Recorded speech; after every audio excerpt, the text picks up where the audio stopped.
Bismillahirrahmanirrahim. Assalamualaikum warahmatullahi wabarakatuh. Rabbi shrah li sadri wa yassir li amri wahlul 'uqdatam min lisani yafqahu qawli. Hamdan ya'fi ni'amahu wa yukafi majidah. Puja dan puji syukur kita haturkan kehadirat Ilahi Rabbi, sehingga dengan rahmat dan barokahnya pada siang hari ini di sholat jamaah zuhur kita dapat bermuajahah melakukan sholat jamaah dan juga ada kultum siang. Pada siang hari ini saya akan menyampaikan, mungkin dari Bapak Ibu sekalian sudah sering mendengar ya, dan ini adalah merefresh kembali, yakni perempuan berkemajuan untuk tema pada siang hari ini. Didasari dengan sebenarnya kenapa sih kok tema ini muncul gitu ya di Muhammadiyah ataupun di Aisyah gitu ya, yang dulu sebenarnya sudah lama gitu ya. Kiai Haji Ahmad Dahlan itu ketika menginisiasi bahwa pesannya Kiai Haji Ahmad Dahlan sendiri sampai kepada para perempuan-perempuan Aisyah, jangan sampai urusan dapur itu menghambat urusan kalian untuk aktif di masyarakat. Kurang keras Mas? Oh iya, mohon maaf. Nah, itu latar belakangnya adalah dari tahun ke tahun sebelumnya ya, flashback ke sebelumnya dari zaman dahulu berabad-abad ya, misalnya baik sejak Rasulullah ataupun di zaman di Indonesia juga ya, sampai-sampai ada lagu yang melanggengkan ya, misalnya ada yang membuat lagu ya, misalnya contohnya lagu wanita dijajah pria sejak dulu. Nah, misalnya lagu itu, salah satu lagu itu kan melegitimasi perempuan itu dijajah pria sejak dulu. Nah, ini coba sampai dibuat lagu oleh salah satu penyanyi misalnya seperti itu. Nah, di sini menunjukkan bahwa budaya patriarki itu sudah menghegemoni atau mempatron dari sejak nenek moyang kita.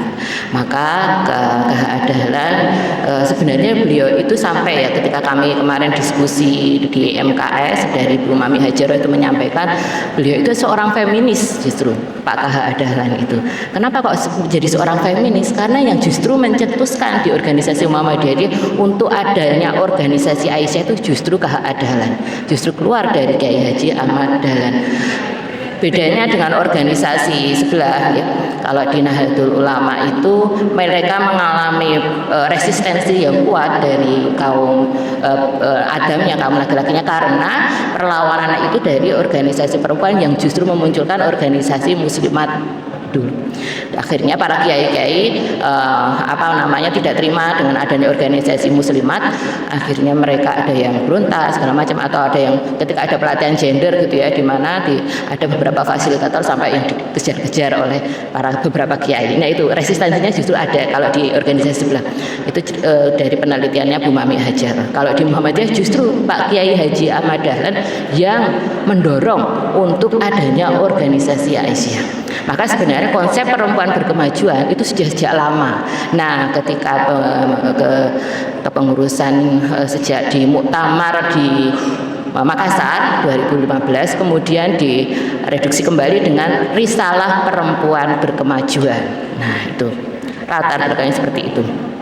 Nah, kemudian ada misalnya ayat beberapa yang mengertikan misalnya ar-rijalu qawwamuna 'alan nisa. Kadang-kadang patron itu juga ya, ketika kita mengartikan secara bayani, secara letterlek, maka mengartikan bahwa laki-laki itu adalah pemimpin perempuan, bahwa segalanya laki-laki itu lebih kuat daripada perempuan.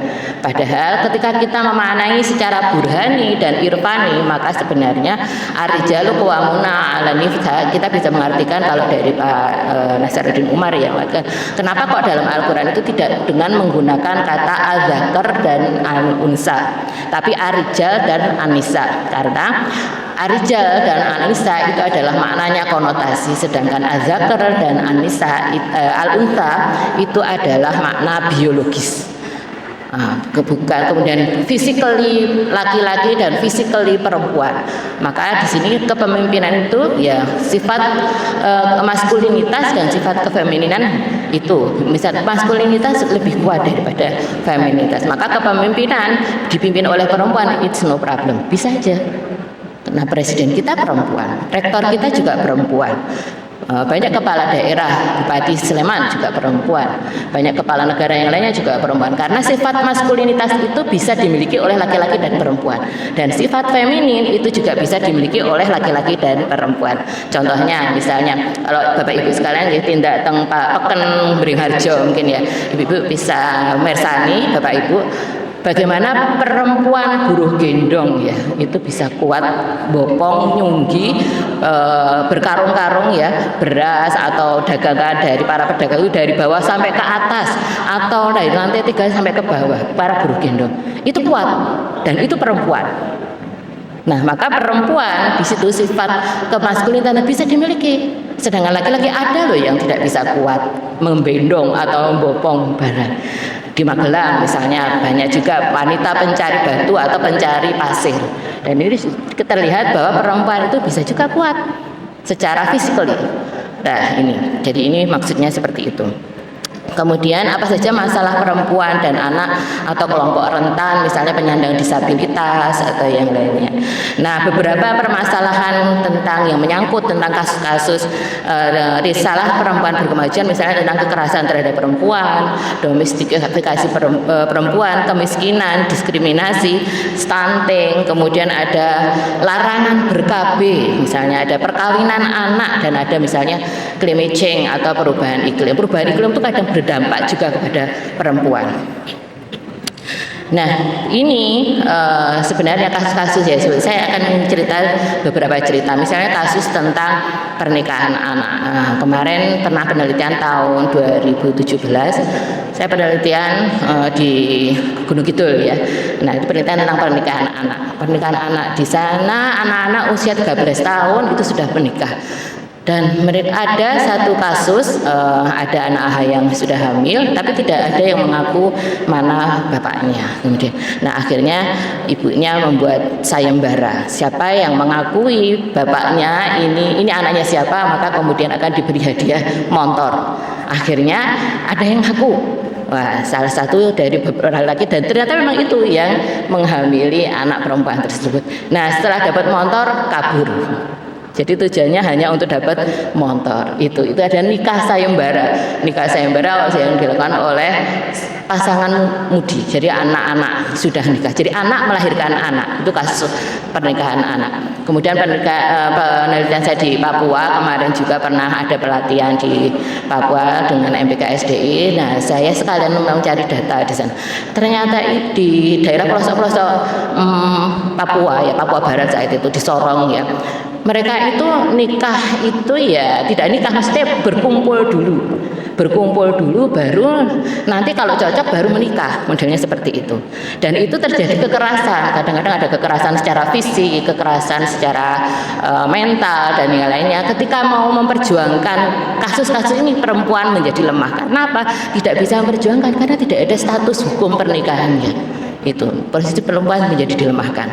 Kemudian masalah stunting juga itu akibat dari kurangnya asupan gizi. Perempuan hamil itu tidak boleh makan ikan, perempuan menyusui tidak boleh makan ikan karena tradisi di suatu tempat saat itu di Sambas ya, saya pernah di sana. Itu karena di budaya tersebut perempuan itu tidak boleh makan sayuran dan ikan. Kalau makan sayur dan ikan itu adalah amis-amis, itu pantangan, tidak boleh. Nah, inilah diskriminasi terhadap perempuan. Maka gimana anak-anak kita dapat gizi baik? Karena apa? Ya mereka ada konstruksi budaya seperti itu. Padahal dalam ayat An-Nahl ayat 97 ya, man amila sholihan min dzakarin aw untha wa huwa mu'minun falanuhyiyannahum hayatan thayyibatan wa lanuhyiyannahum ajrahum bi ahsani ma kanu ya'malun. Barang siapa yang mengerjakan amal soleh baik laki-laki maupun perempuan dalam keadaan beriman, maka sesungguhnya akan kami berikan kepadanya kehidupan yang baik, dan sesungguhnya akan kami beri balasan kepada mereka dengan pahala yang lebih baik dari apa yang telah mereka kerjakan. Jadi laki-laki dan perempuan mempunyai posisi yang sama, mempunyai derajat yang sama untuk mendapatkan pahala. Tidak karena laki-lakinya atau tidak karena perempuannya, tapi keduanya memiliki peran yang sama. Ya, sudah 5 menit ya, kurang 2 menit lagi. Kemudian nilai-nilai dasar untuk menjadi landasan perempuan berkemajuan adalah ketauhidan, kemudian ada keadilan, kemudian ada keramahan. Nah, sedangkan untuk apa sih perempuan kemajuan? Nah, ini ada 7 karakter perempuan berkemajuan. Ya, ini iman dan takwa, taat beribadah, akhlak karimah, berpikir tajdid, bersikap wasatiyah, kemudian beramal soleh dan bersikap inklusif. Nah, kita harus bersikap inklusif. Bagaimana kita bisa menghargai perbedaan? Misalnya, contohnya untuk penyandang disabilitas ya, bukan kita ketika menghargai penyandang disabilitas kemudian kita memberikan bantuan sembako, itu bukan.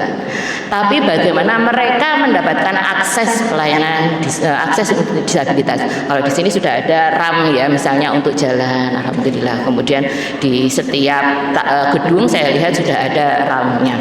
Apakah di sini ada Al-Qur'an Braille untuk penyandang disabilitas netra misalnya? Nah, itu juga harus kita pikirkan. Apakah sudah ada?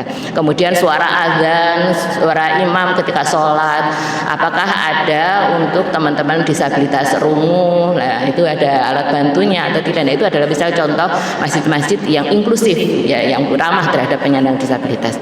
Kemudian untuk masalah-masalah yang lain misalnya contohnya untuk tadi ya tentang stunting misalnya.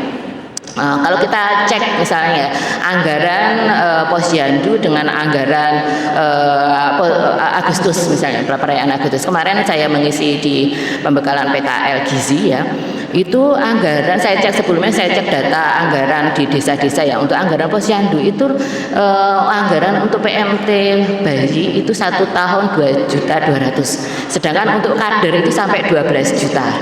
Nah, sekarang 2.200.000 kita bagi 12 bulan dan dapatnya itu kemarin 118 dibagi 40 anak, kurang lebih satu anak mendapatkan 4.500-an.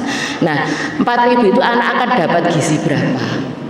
Dapat misalnya ikan sejual ya, kalau ikan, kalau tempe 1 iris, pepaya misalnya 1 iris, dasi 1 intung, kemudian sayur 1 intung. Nah, itu bagaimana anak-anak kita tidak stunting.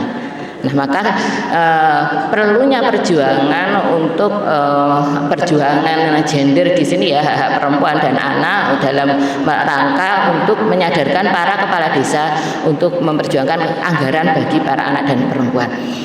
Kadang-kala dengan anggaran ogoh-ogoh 17 Agustus yang kadang sampai miliaran, hanya untuk 1 kali acara saja sampai miliaran, dibandingkan dengan anggaran untuk Posyandu tadi yang 1 tahun hanya 2.200.000. Nah, itu kita bandingkan.